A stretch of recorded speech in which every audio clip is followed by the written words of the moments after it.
Jusqu'où faut-il rénover en immobilier locatif?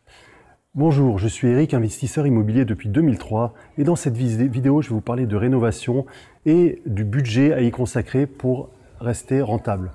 Je vous retrouve tout de suite juste après le jingle.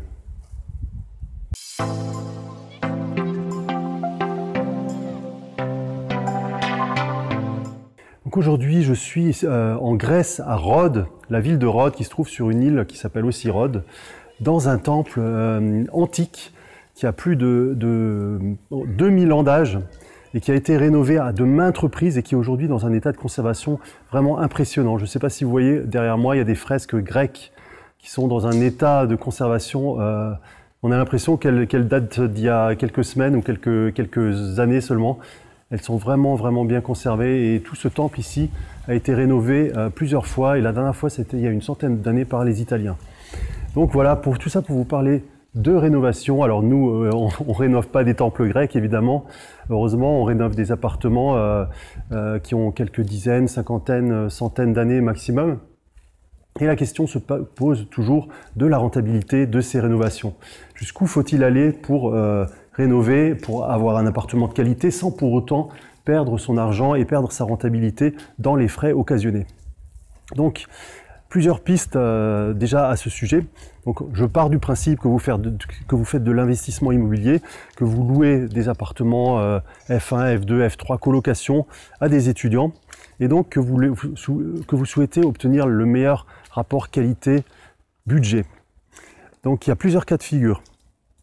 Soit vous avez un appartement qui est déjà en bon état, dans ce cas, il s'agit de faire un rafraîchissement, mais bien souvent, il y a des choses qu'il va falloir mettre à neuf, comme par exemple la cuisine, qui très souvent dans les logements étudiants, c'est une petite cuisine, les petites cuisines blanches, meubles blancs avec les deux plaques électriques, qui est pas du tout sexy.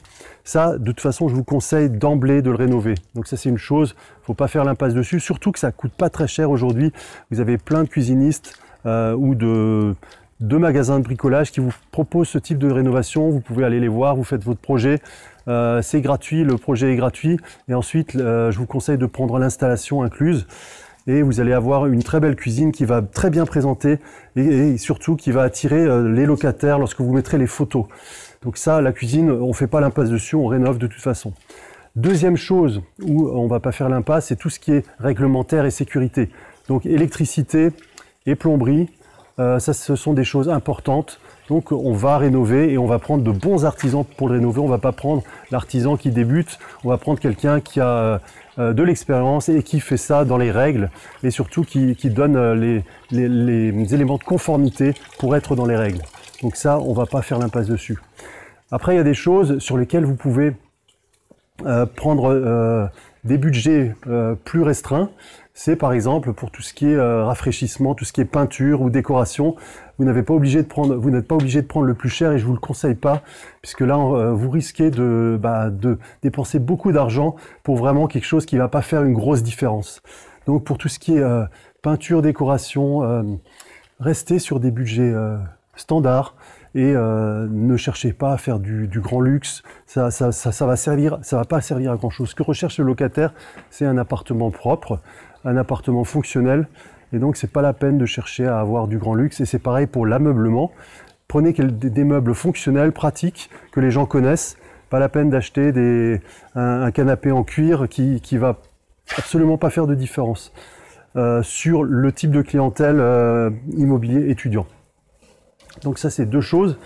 Et dernière chose, pour la rénovation, il y a également des choses concernant les salles de bain. Parce que la salle de bain, c'est aussi un endroit qu'on a souvent envie de rénover.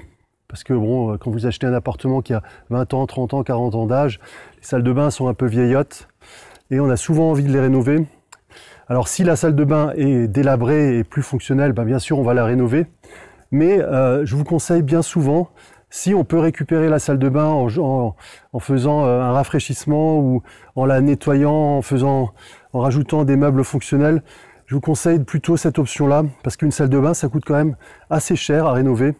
Il y a tout ce qui est carrelage, tout ce qui est une nouvelle douche, tout ça, ça coûte assez cher.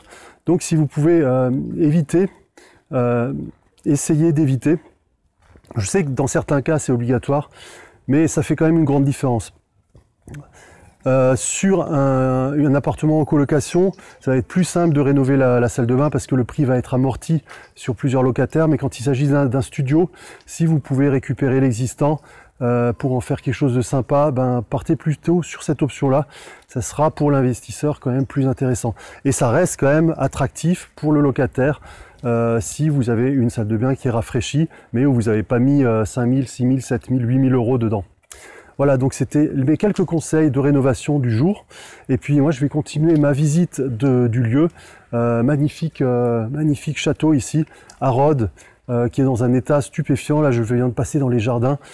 C'est vraiment impressionnant. Ces monuments qui tiennent dans le temps.